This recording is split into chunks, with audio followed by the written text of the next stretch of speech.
Hey, how's it going, guys? And welcome back. My name is James Pena, and this channel is created to show you the hidden details of tricks and techniques, or even just to improve on what you may already know. Today, we're going to be learning a little piece of mentalism. This card trick isn't really meant to be done at the beginning.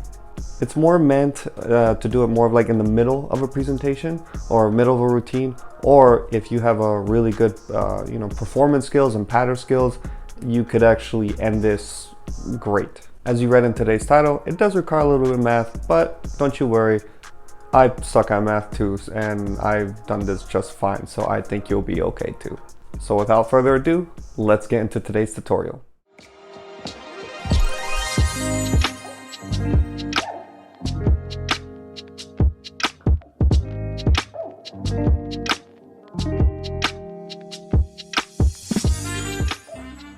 So the first thing we're going to go over is the steps, just so you know how it's done, and then I'll go further into depth of some ideas that you can use instead of just doing a bunch of math.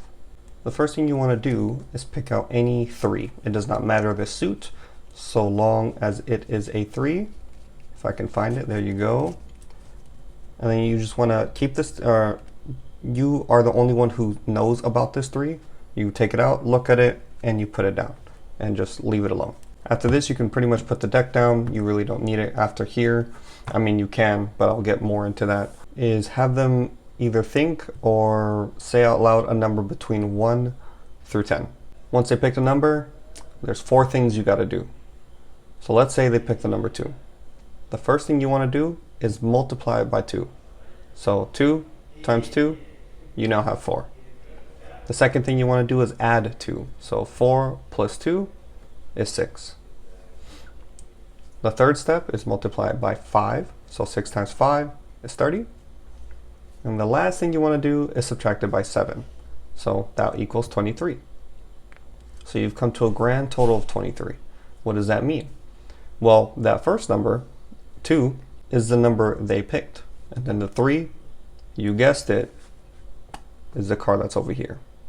Let's get into some performance ideas.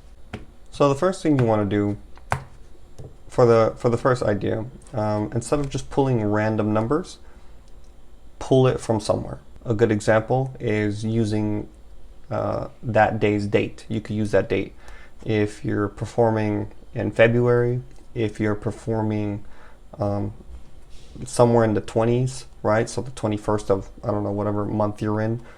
I know this seems really detailed, but trust me, it works. And if anything, it makes it a little bit more random. You could definitely use the time to your advantage, right? Because you have the 5 7s. So if you were to do, I don't know, if it was 12:57, you can plan it for the trick to hit 12:57, and then you could use the year, if anything. So 2021, you could use that 2, the 2 from the 12, and then 57. You just be like, oh, look at the time, it's 12:57. You could use really any hour and then 57, and then you could use you just generally use the 2021. So if anything, you have your 2 2s right there, and then just find the time during the day where it's about to be 57. You could also plan out your routines, because like I said in the beginning, this is not something you do really in the beginning, right? It's more meant for the middle, but if you're really good, you could definitely end it that way. Another good thing is using people's age. Let's say if you find somebody that's the age of 25 and 27, because let's be realistic, if you find somebody that's 22 and 57, that'll be kind of harder to find, but people usually like to hang out with their age groups. So 25 and 27, you could just take the 2 2s and the 5 7 from there, and you could work with something like that. Again, I'm just giving you ideas here. I'm not going to try to give you the pattern. I will somewhat give you the pattern and the second idea, but for this first one, I'm just giving you ideas on how to pull these numbers. But I think that was it for pulling numbers anyway, so my second idea. So there was a show earlier on, it used to be called Numbers, and basically it was a person who used to just solve crimes by literally doing a lot of math, like a lot. And they would solve all these crimes together. Now, I'm not saying you're solving a crime, but you can say, hey, math is literally everywhere, and you can use it for anything. You could say that, you know, your math teacher taught you this, I don't know, somewhere along the lines, and just be like, I can use math to figure out the card you're thinking of, right? And you could do it that way. And then again, if you combine that little presentation idea with what I said earlier about pulling numbers, it definitely makes a more dramatic effect. Now, the reason I only told you the first one is in case you blank out and you kind of forgot your routine because it's been a while since you practiced it, then definitely go with that first idea. But again, use the second idea if you want to. Now here's my third and final idea, and it's how I do it normally. If not, I'll revert back to the first one. I don't really use the second one, just maybe it might fit you guys, not me. In the beginning of a routine, let's say, because usually how I do it, I usually do like an ambitious card routine, or actually no, sorry, I usually do a sandwich routine, then an ambitious card, then like a reverse routine, and then like an inverse routine. And then I usually do like a triumph routine, and then I'll get into mentalism and stuff like that. So me personally, I have a bunch of routines to implant numbers before I even get to this, and that's usually what I'll do. So basically you're just planning ahead, and it's really good if you do it this way. Essentially, all you have to do here is implant in their mind on 4 people a 2, 2, 5, and a 7. That is it. That is all you got to do. So in the first one, so when, like I said, I do a sandwich routine, I can, if you really wanted to, I would just force it. Just force it. Let's say I do a cross cut force, and I'm just like, hey, you cut to this. Why don't you go ahead and look at it?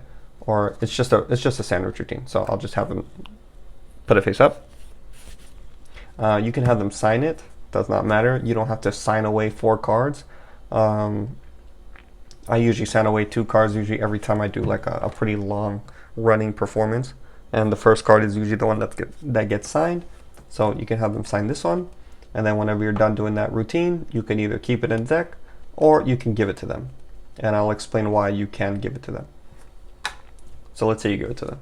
So now you don't have to force another 2 for the next one. You could maybe force that 5 or a 7. So you force that 5 to another one, you do another routine, you force the 7, you do another routine, you force the 2, so on and so forth. And again, you can keep these in the deck, but a good reason to give them away, right, and to keep it in their pockets or let them have it is so when you come back to this routine, hey, what were those cards that you guys have? 2, 2, 5, 7, right? So on and so forth. And you could use literally those numbers. We'll be like, hey, you chose these cards at random, right? We're just going to use these numbers.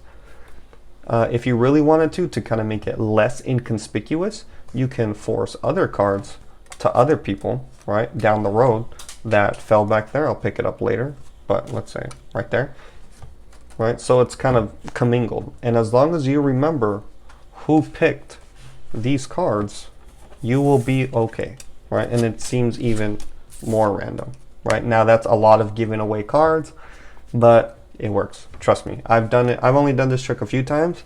I'm not gonna lie to you, I don't do it every single time, but it's always like a great kicker.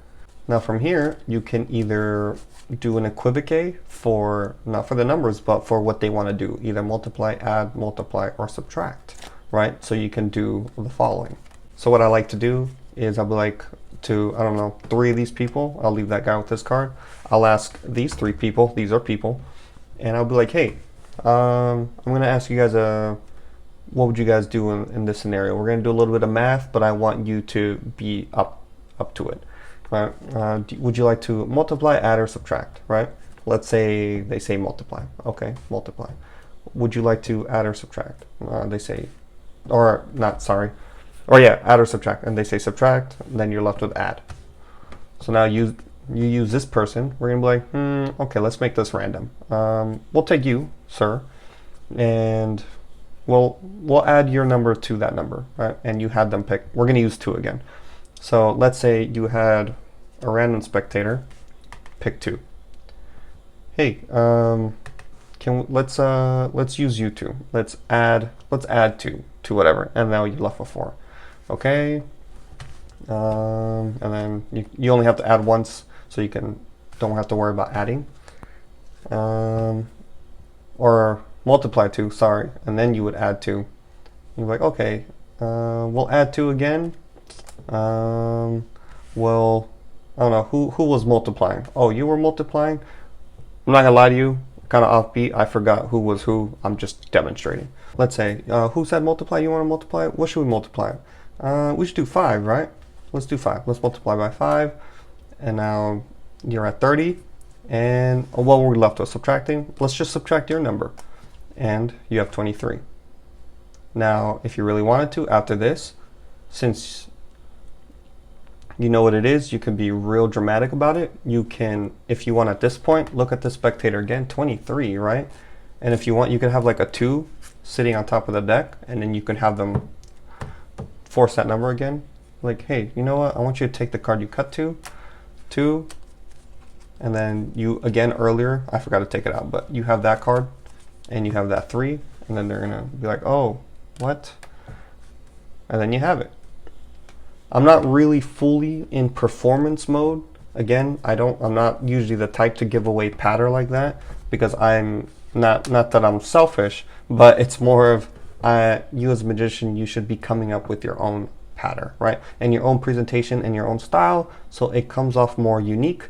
And if anything, probably better than what I can give you, because if you're just using mine, you don't have the same personality as me, and it wouldn't really connect. You may think you do, but I'm sure everybody has their slight differences. But yes, if you plan ahead for a trick, and this doesn't really apply to just this trick, you can really do this with any trick. It's almost mind-blowing. It's really cool, and especially the way you structure it. So keep that in mind. The key to all this is to have a performance. If you don't really have a performance and you just do this trick and then just start adding and subtracting and multiplying or whatever the case may be, they're gonna just go home, probably remember what you did, because again, there was no presentation, and they're just gonna do it at home and they're like, oh, okay, that's how he did it. But if you take your time with this performance and you go with the story, you don't have to follow my lines of patter or ideas. You can definitely come up with your own. These, again, they're just suggestions. So come up with your own, make sure it's really in depth, get the people going, build a climax to it, and it will definitely be a lot better. To my new viewers, if this is the type of content that you like, then if you really want to, go ahead and hit subscribe, and make sure you hit the notification bell so you know anytime I upload. If there's something that you guys did not like about today's video, maybe I should have been more in depth, maybe the angles weren't great, maybe the lighting's not great, maybe the quality's not that great, whatever the case may be, please write it in the comments, let me know so I can fix it beforehand, because I do care about what you guys think of my video, and I want your viewing experience to be good. But if you did like today's video, then please hit like to show your support for the video and to support the channel. Jeez, I cannot talk today. If there is any other opinions that you would like to share for other magicians to see, again, leave it in the comments below so others can see, I can see it, and we all as magicians kind of improve out of that. As always, if there's anything that you want to see or anything that you've been working on, please, again, write it in the comments. I only say write it in the comments because I can't read your mind, and that's really the only way you're gonna reach me is through the comments, so I can see what you guys think. But that concludes today's video, so I will be seeing y'all next week. Peace.